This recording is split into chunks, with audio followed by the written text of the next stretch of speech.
हामिद अंसारी, पूर्व उपराष्ट्रपति, वर्ष 2007 से 2017 तक, संयुक्त राष्ट्र में भारत के स्थायी प्रतिनिधि, वर्ष 1993 से 1995 तक, भारतीय विदेश सेवा के अधिकारी और कई देशों में भारत के राजदूत रहे। लेकिन हामिद अंसारी ने जब भी मुंह खोला, उनके अंदर भरा देश विरोधी जहर थोड़ा थोड़ा छलककर बाहर आ गया। कभी किताब के माध्यम से तो कभी पाकिस्तानी खुफिया एजेंसी ISI के कार्यक्रम में हिस्सा लेते हुए। लोग आश्चर्य करते हैं कि ऐसा व्यक्ति कभी देश के सबसे महत्वपूर्ण पदों पर रहा। जब सेवानिवृत्ति के बाद ये हाल है तो हामिद अंसारी तब क्या करते रहे होंगे जब वो कुर्सी पर थे? इस प्रश्न का कुछ उत्तर मिलता है इस पुस्तक में, जिसका नाम है मिशन R&AW। इसे लिखा है भारत की सर्वोच्च गुप्तचर सेवा रॉ के पूर्व अधिकारी RK यादव ने। पुस्तक में जो दावे किए गए हैं, उनसे पता चलता है कि ये व्यक्ति केवल कट्टरपंथी ही नहीं, बल्कि भारत देश के प्रति दुर्भावना भी रखता था। ये रहस्य है कि ये सारे तथ्य जानने के बाद भी सोनिया गांधी की पसंद पर वर्ष 2007 में हामिद अंसारी को देश का उपराष्ट्रपति कैसे बना दिया गया? RK यादव ने अपनी पुस्तक में उस घटना का वर्णन किया है जब हामिद अंसारी वर्ष 1990 से 1992 के बीच ईरान में भारत के राजदूत थे। उन्होंने लिखा है कि कैसे ईरान में हामिद अंसारी के राजदूत रहते वहां काम कर रहे भारतीय गुप्तचरों और उनके सूत्रों पर संकट खड़ा हो गया था। यादव ने किताब में कपूर नाम के रॉ के एक जासूस की कहानी बताई है। कपूर को ईरान की खुफिया एजेंसी ने अगवा कर लिया था। उसे कहां ले जाया गया, इस बारे में भारतीय दूतावास को कोई सूचना नहीं दी गई। 3 दिन तक ईरानी एजेंसी ने कपूर को अमानवीय यातनाएं दी और फिर मरने के लिए एक खाली स्थान पर फेंक दिया। एक राजदूत के रूप में हामिद अंसारी का काम था कि वे इस घटना पर ईरान सरकार से औपचारिक विरोध दर्ज कराते। भारतीय दूतावास के कर्मचारी बहुत क्षुब्ध थे। इसी दौरान एक और रॉ एजेंट को अगवा कर लिया गया, जिसका नाम माथुर था। वो 2 दिन तक गायब रहा, लेकिन हामिद अंसारी ने चुप्पी साधे रखी। हामिद अंसारी के रहस्यमय रवैये से तेहरान में भारतीय दूतावास के कर्मचारियों का धैर्य टूटने लगा था। एजेंट माथुर की पत्नी और दूतावास के बाकी स्टाफ के परिजनों ने हामिद अंसारी से मिलने का समय मांगा, लेकिन उन्होंने मिलने से भी मना कर दिया। इसके बाद 30 महिलाओं के समूह ने हामिद अंसारी के कक्ष पर धावा बोल दिया और उनका घेराव किया। मांग केवल इतनी थी कि हमलों के विषय में ईरान सरकार से औपचारिक विरोध व्यक्त किया जाए। हामिद अंसारी का ये विचित्र रूप देखकर ईरान में सक्रिय रॉ के अन्य अधिकारियों ने दिल्ली में अपने हेडक्वार्टर और उन दिनों विपक्ष के नेता रहे अटल बिहारी वाजपेयी से संपर्क किया।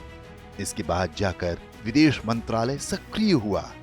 कुछ घंटों के अंदर ही माथुर को छोड़ दिया गया। पता चला कि 2 दिन से उसे 3rd डिग्री टॉर्चर किया जा रहा था। कपूर और माथुर दोनों ही भारतीय दूतावास के कर्मचारी थे।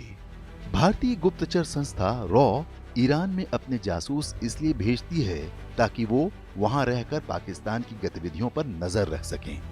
ईरान और पाकिस्तान की सीमा आपस में लगी हुई है। माथुर नाम के जिस जासूस को पकड़ा गया था, वो तेहरान में कश्मीरी आतंकवादियों के एक नेटवर्क का भंडाफोड़ करने वाला था। वो अपनी खुफिया सूचनाएं नियमित रूप से भारत भेजता था। राजदूत के रूप में इसकी जानकारी हामिद अंसारी के पास भी रहती थी। RK यादव की किताब के अनुसार हामिद अंसारी को माथुर के कुछ इनपुट्स पर आपत्ति थी। जिस दिन माथुर को ईरानी एजेंसियों ने अगवा किया, उस दिन हामिद अंसारी ने एक रूटीन रिपोर्ट दिल्ली भेजी। कहा कि माथुर गायब है, लेकिन इस मामले में आगे कोई कार्रवाई नहीं की।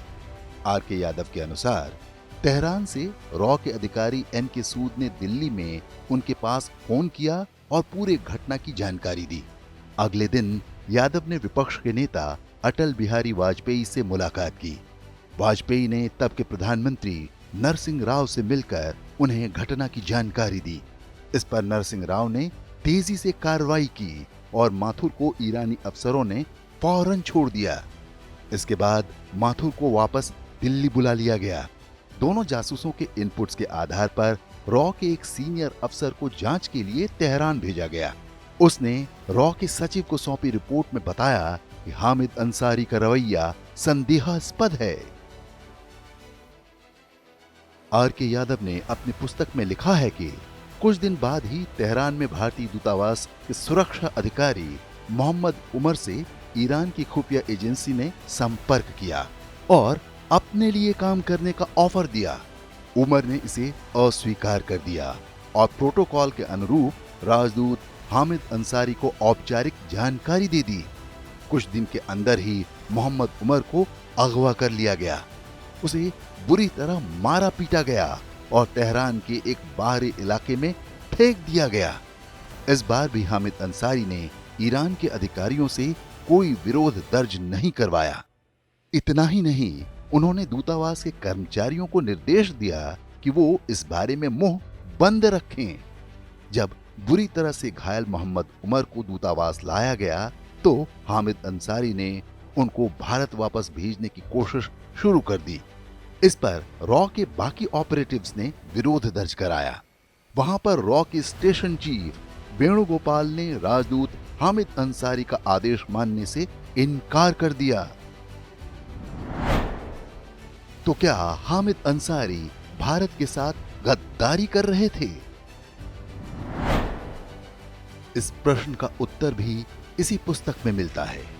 इसके अनुसार हामिद अंसारी के ईरान सरकार के साथ बहुत ही अच्छे संबंध थे। फिर भी उन्होंने अपने अंतर्गत काम करने वालों के अपहरण और उनकी प्रताड़ना पर कभी औपचारिक विरोध व्यक्त नहीं किया। रॉ के पूर्व अधिकारी आर के यादव ने इस पुस्तक में घटनाक्रम का केवल वर्णन किया है।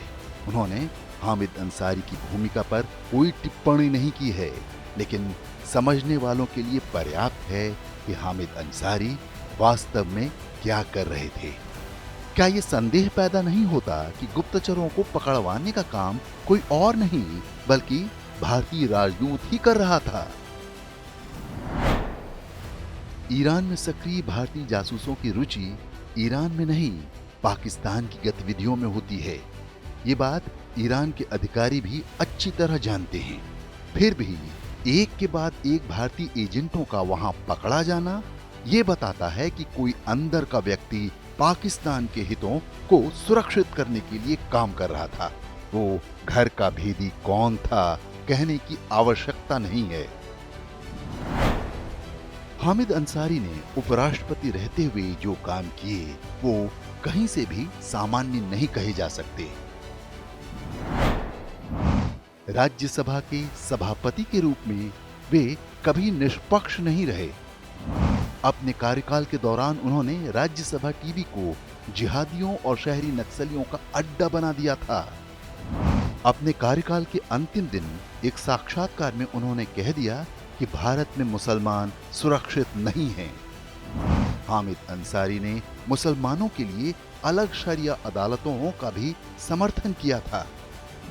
वे केरल के इस्लामी कट्टरपंथी संगठन पीएफआई के कार्यक्रमों में भी जाते रहे हैं।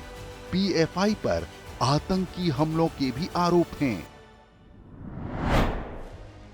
वर्ष 2019 में रॉ के पूर्व अधिकारियों ने प्रधानमंत्री नरेंद्र मोदी को एक पत्र लिखकर हामिद अंसारी की भूमिका की जांच कराने और उनके विरुद्ध कड़ी कार्रवाई का अनुरोध भी किया था। राज्यसभा में हामिद अंसारी के लिए प्रधानमंत्री नरेंद्र मोदी का विदाई भाषण देश कभी भूल नहीं सकता। एक प्रधानमंत्री के रूप में निश्चित रूप से उनके पास हामिद अंसारी के कुकर्मों की पूरी सूची होगी। इसीलिए उन्होंने जाते जाते हामिद अंसारी को आईना भी दिखा दिया। आप उस परिवार की पृष्ठभूमि से आते हैं जिनके पूर्वजों का सार्वजनिक जीवन में विशेष करके कांग्रेस के जीवन के साथ और कभी खिलाफत मूवमेंट के साथ भी काफ़ी कुछ सक्रियता रही। वहाँ से रिटायर होने के बाद भी ज़्यादातर काम वहीं रहा आपका, माइनॉरिटी कमीशन हो या अलीगढ़ यूनिवर्सिटी हो, तो एक दायरा आपका वही रहा। लेकिन ये 10 साल पूरी तरह एक अलग जिम्मा आपके सिर में आया और पूरी तरह एक एक पल संविधान के ही दायरे में चलाना, और आपने उसको बखूबी निभाने का भरपूर प्रयास किया। हो सकता है कुछ छटपटाहट रही होगी भीतर आपके अंदर भी, लेकिन आज के बाद शायद वो संकट आपको नहीं रहेगा। तो मुक्ति का आनंद भी रहेगा और अपने मूलभूत जो सोच रही होगी उसके अनुसार आपको कार्य करने का, सोचने का, बात बताने का अवसर भी मिलेगा। हामिद अंसारी का चरित्र पूरे देश के लिए एक चेतावनी है। किसी को इस भ्रम में नहीं रहना चाहिए कि पढ़ा लिखा शांति दूत देश के प्रति निष्ठावान होता है। हामिद अंसारी को देश ने भले ही इतना कुछ दिया, लेकिन उन्होंने बार बार देश की पीठ में छुरा घोंपा। हामिद अंसारी पहले नहीं थे, उनसे पहले भी मजहबी नेताओं का यही चरित्र रहा था। ये हामिद अंसारी का दुर्भाग्य था कि उनकी पोल पट्टी खुल गई। साथ ही ये सौभाग्य भी है कि उनको कोई सजा नहीं हुई। कोई और देश होता फांसी पर टांग दिए जाते या काल कोठरी में सड़ा दिए गए होते।